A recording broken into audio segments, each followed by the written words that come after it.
श्रीवर्धनगड बघायला चाललेलो.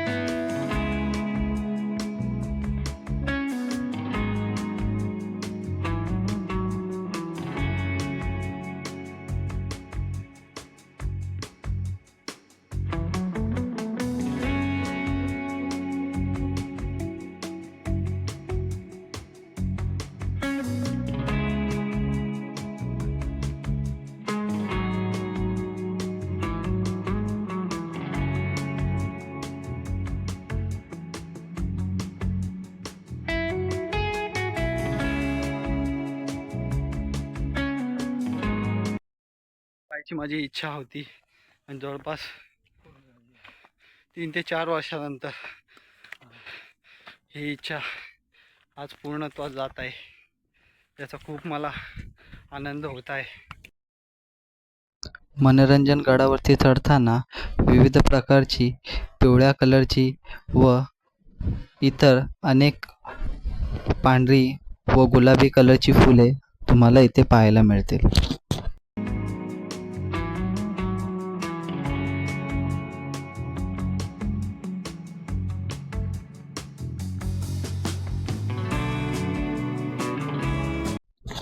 किल्ल्याचा ट्रेक तसा फारसा अवघड नव्हता व हा ट्रेक करताना खूपच मजा आली. शेवटी आम्ही गडाच्या मुख्य तटबंदीच्या इथे येऊन पोचलो. गडाची तटबंदी बऱ्याच अंशी जशीच्या तशी आपल्याला इथे पाहायला मिळते. पुढे गडावरती चढल्यानंतर काहीसे असे चित्र आपल्याला पाहायला मिळते. समोरच श्रीवर्धनगडाचेही दृश्य आपल्याला इथून पाहावयास मिळते.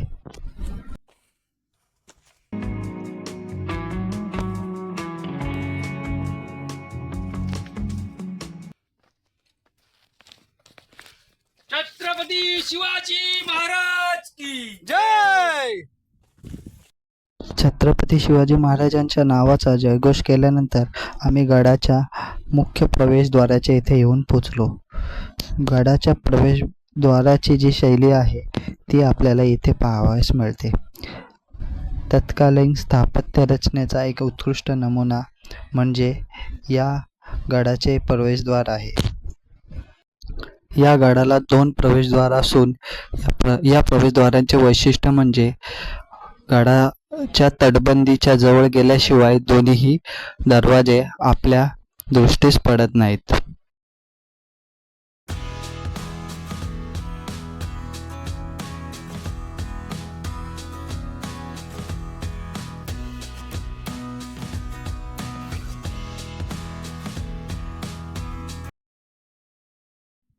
या किल्ल्यावरचं विशेष आकर्षण म्हणजे ही फुलं पहा मित्रांनो, किती मनमोहक असं दृश्य या फुलांचं.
गडाचा दुसरा टप्पा आम्ही चढत आहोत.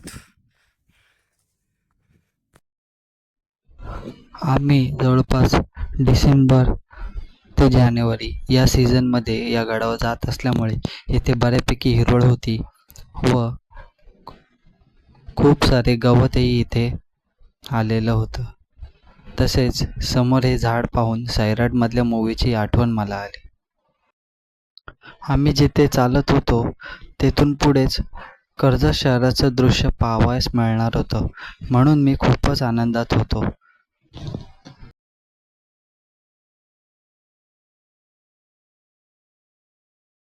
तुम्हाला जिथे आम्ही राहतो त्या कर्जत शहराचा व्ह्यू दाखवणार आहोत.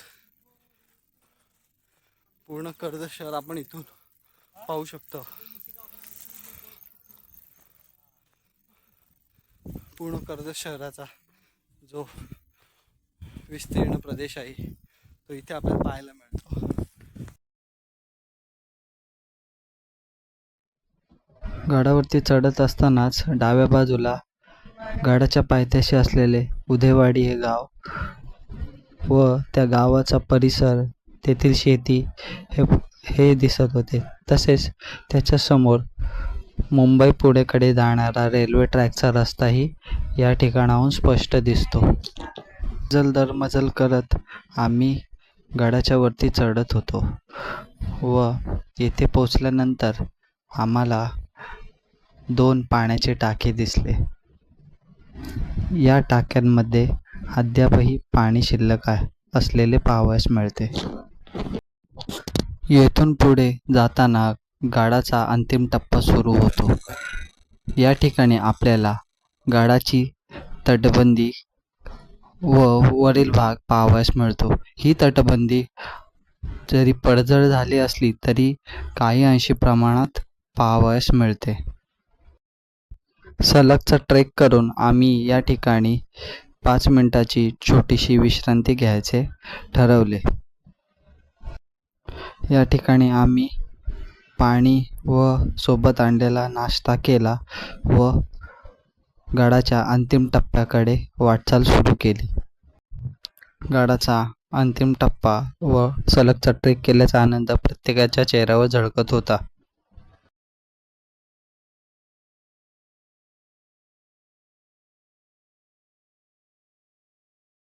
गडाच्या वरती आल्यानंतर खूप सारे गवत, त्यामध्ये फुले व समोरच एक छत नसलेली वास्तू पाहावयास मिळते. या वास्तूच्या आतमध्ये गेल्यानंतर येथील नक्षीकाम जसेच्या तसे आहे व तसेच याची तत्कालीन संरचना आपल्याला पाहावयास मिळते. प्रवेशद्वाराला वरती काही नक्षीकाम व एक गणपतीचे चित्र कोरलेले आहे. तसेच दिवे लावण्याची जागा व येथील दरवाजा बनवताना वापरलेला दगड, तसेच आतमधील संरचना पूर्णतः जशी तशी पाहावयास मिळते.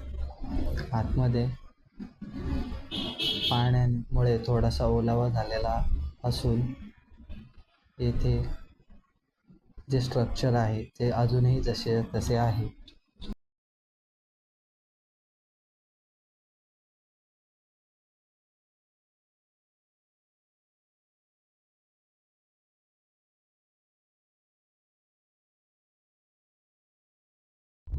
यानंतर वरती चालत आल्यावर आणखी एक पाण्याचं मोठं टाका आपल्या नजरेस पडते. विशेष म्हणजे या टाक्यामध्ये 12ही महिने पाणी असते.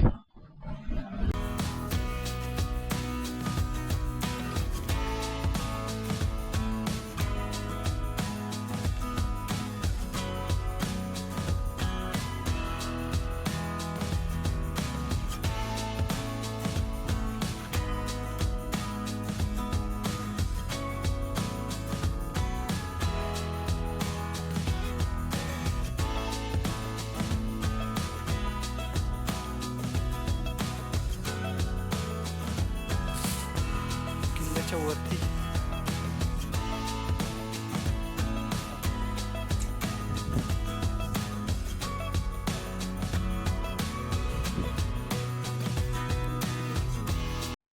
आता शेवटचा टप्पा बाकी होता, तो म्हणजे मनोरंजन काढायचा शेवटचा पॉईंट, जिथून आम्ही राहत असलेल्या कर्जत येथील सर्व ठिकाणी आम्हाला बघायला मिळणार होते.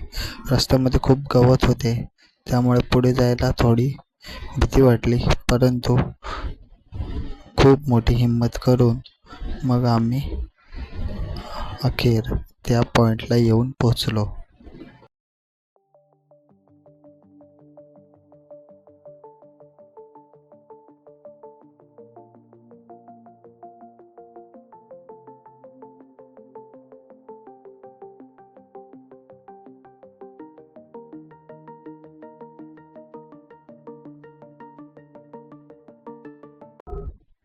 या ठिकाणी आणखी एक छोटा हौद आहे, त्यामध्ये अजूनही पूर्णपणे पाणी भरलेले आहे.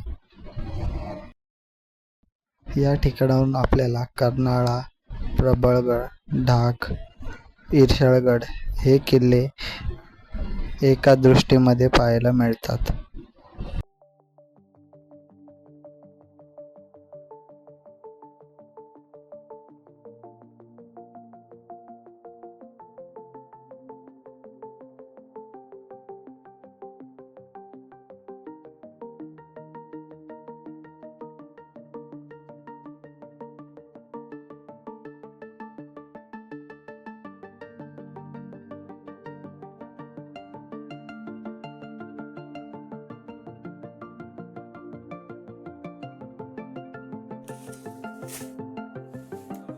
बदमाशा नाही ना.